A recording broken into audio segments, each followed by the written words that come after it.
The Spirit's Book by Allan Kardec. Part 3. Moral Laws. Chapter 4. The Law of Reproduction. The global population. Is the reproduction of living beings a law of nature? Obviously, without reproduction, the corporeal world would die out. If the population continues to follow the constant progression that we now see, will a time come in which it is too excessive for the earth? No, God has foreseen this and always keeps everything in balance, and God does nothing useless. Since they only see one angle of the picture of nature, humans are unable to perceive the harmony of the whole. The succession and perfecting of the races.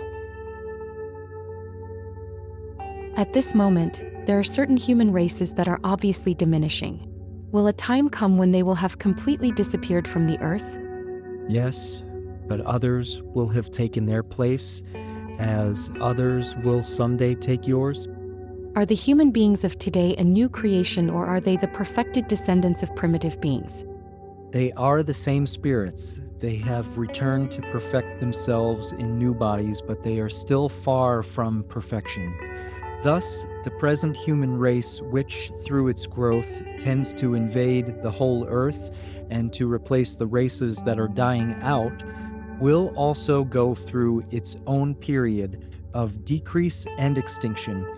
Other, more perfected races will replace it. These will have descended from the present ones, just as the civilized human beings of the present day have descended from the brutes and primitives of early eras. From a purely physical point of view, are the bodies of the present race a special creation, or have they evolved from more primitive bodies by way of reproduction? The origin of the human race is lost in the night of time, but since all belong to one great human family, whatever the primitive roots of each race were, they have since been able to mix with one another and produce new types.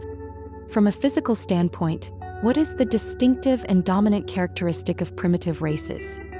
The development of brute strength at the expense of intellectual prowess. The opposite is occurring nowadays. Humans act more through their intelligence than through physical strength, and yet they accomplish 100 times more because they have placed the forces of nature at their service, which the animals cannot do. Is the improvement of animal and vegetable species through science contrary to natural law? Wouldn't it be more in?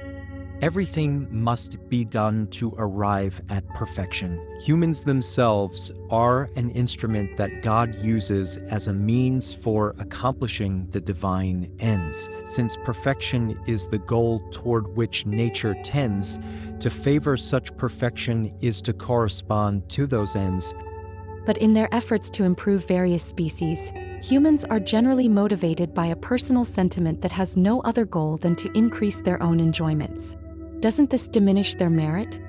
What does it matter that their merits are void, provided progress is made? It is up to them to render their labor praiseworthy through their intention. Besides, by means of such labor, they exercise and develop their intelligence, and it is from this aspect that they derive the greatest benefit.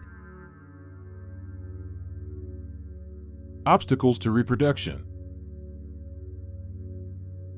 Are the human laws and customs that have as their objective or as their result the creation of obstacles to reproduction contrary to the law of nature?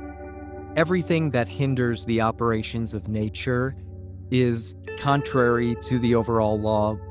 Nevertheless, there are species of living beings, both animals and plants, whose unrestrained reproduction would be harmful to other species, and of which humans themselves would soon be victims. Would it be wrong to hinder their reproduction? God has given to humans, above all other living beings, a power that they should use for good and not for abuse. They may regulate reproduction according to their needs, but they should not hinder it unnecessarily. The intelligent action of humankind is a counterbalance set by God among the forces of nature to reestablish their equilibrium. This is what further distinguishes humans from the animals, because humans do so with full awareness. In their turn, the animals take part in this equilibrium. While the instinct of destruction has been given to the animals as a means for their own self-preservation, it also causes them to hinder the excessive and perhaps dangerous overpopulation of the animal and vegetable species that nourish them. What should be thought about means that are meant to prevent reproduction with a view to satisfying sensuality?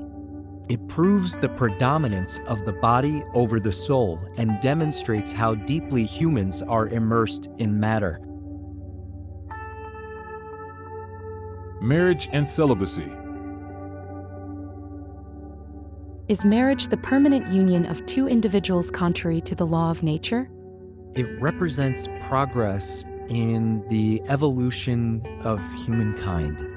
What effect would abolishing marriage have on human society? A return to the life of the animals. Does the absolute indissolubility of marriage belong to the law of nature, or is it only a human law? It is a human law that is quite contrary to the law of nature, but humans may modify their laws. Only those of nature are immutable. Is voluntary celibacy a state of perfection that is meritorious in God's sight?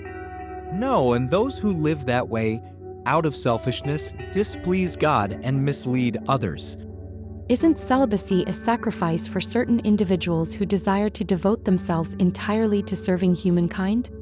That is very different. I said out of selfishness. Every personal sacrifice is meritorious when it is made for the good.